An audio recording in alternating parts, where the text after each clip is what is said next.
I remember everybody was talking, and then all of a sudden, we seen it on BBC TV, and everybody just, there was like a hush, and then everybody just stood and, it's like, what do we do next?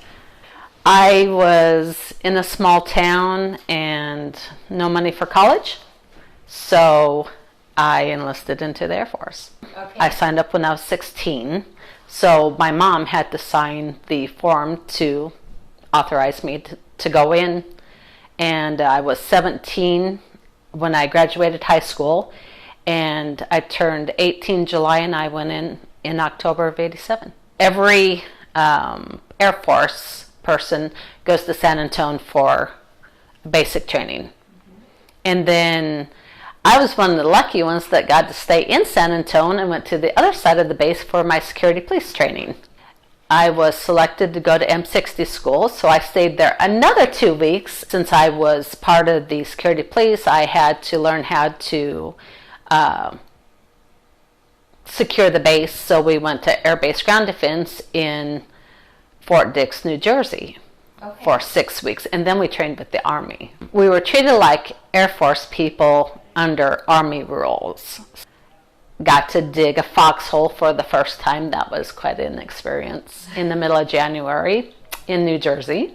Luckily, I was with one of the other soldiers that was 5 foot tall, and I'm 5'9", so we only had to dig down 4 feet 7 inches. So I was lucky in that aspect.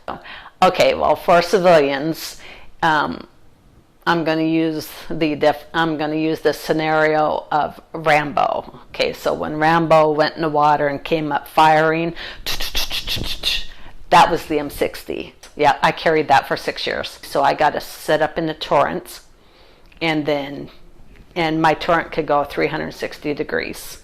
So you just look for terrorists. My big mistake was the commander's wife was getting a little bit close to the convoy. They had to stay 500 feet away. So I beated down on her, and I was ready to take her out. And everything was fine, didn't have to do that, but my flight chief got called into his office and said that one of the airmen was a little aggressive.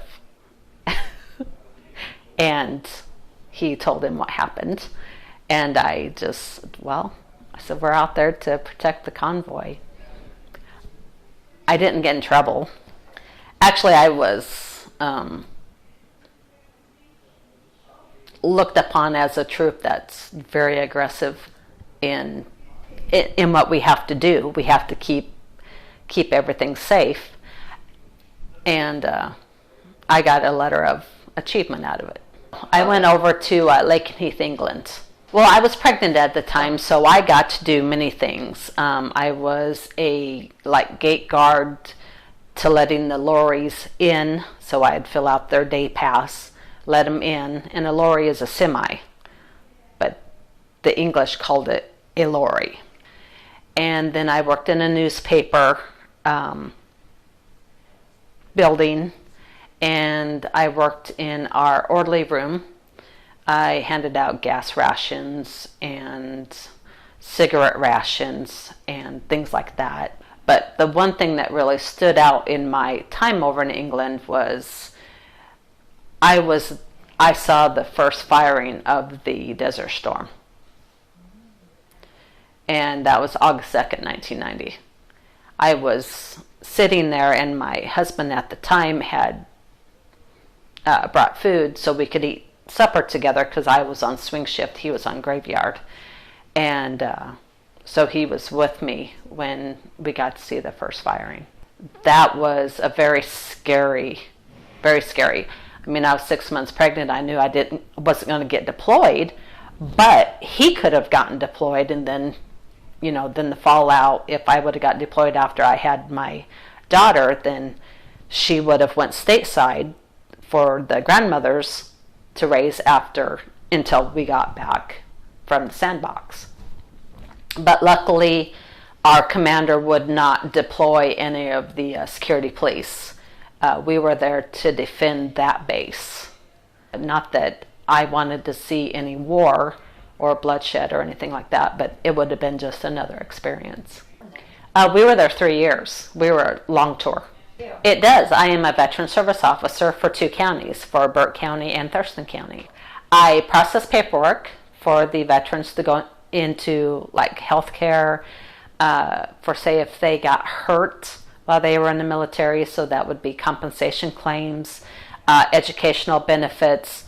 I'm a glorified secretary for the county, state, and federal. I was one of those educated veterans.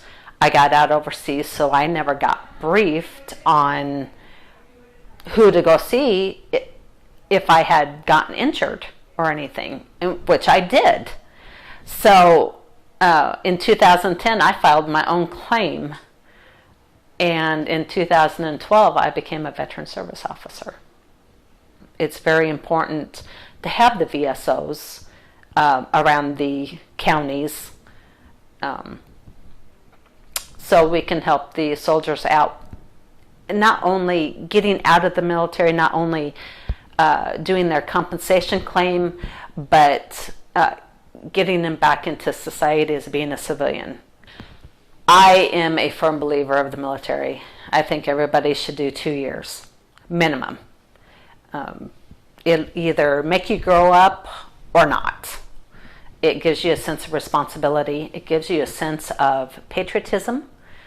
And everybody should at least experience that for themselves. Besides the one you've already It was really funny. I was like 8 months pregnant, and I'm like, just huge. And so I was a soldier first and a mother second. So I was out there looking like a tent. And so here I am, I'm standing, and I have my helmet, my flak vest on that I can't zip up.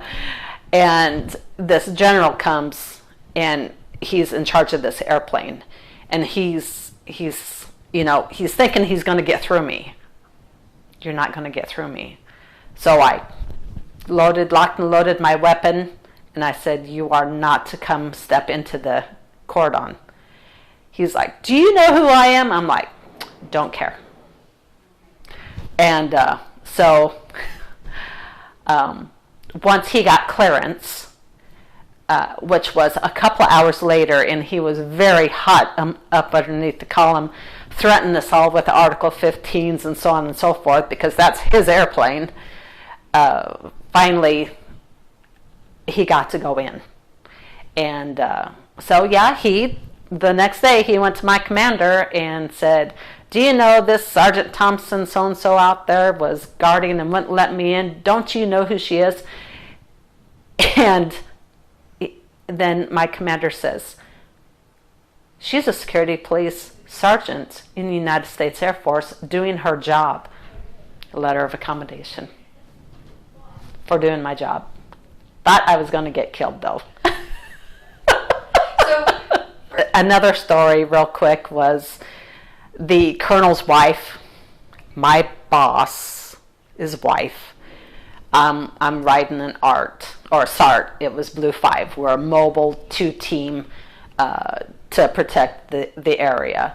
And so here his wife comes onto the flight line, which you have to have a badge to get authorized onto the flight line. So she just blew the airman standing there.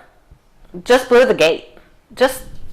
I'm the colonel's wife, and I can do whatever I want to do.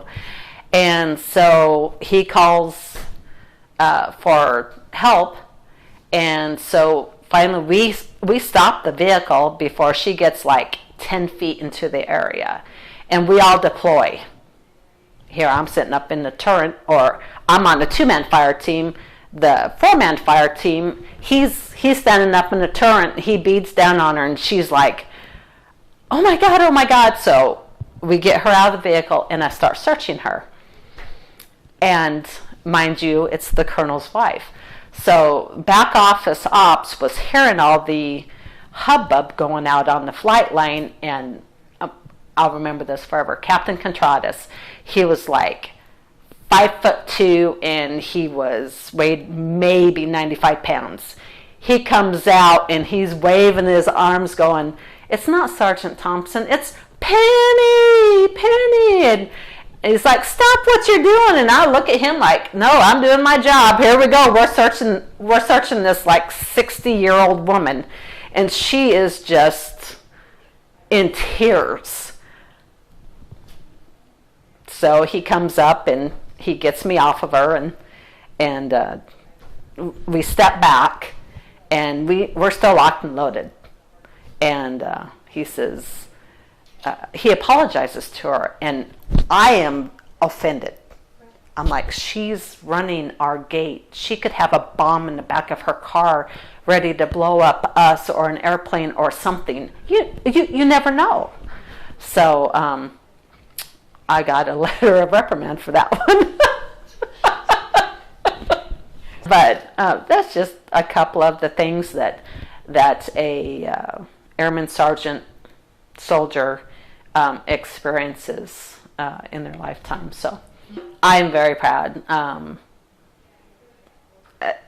I would not do that over. I would do the experiences different maybe, but I think everybody should experience and then feel the way that a veteran feels when he sees the flag, when he sees freedom, or when she sees freedom.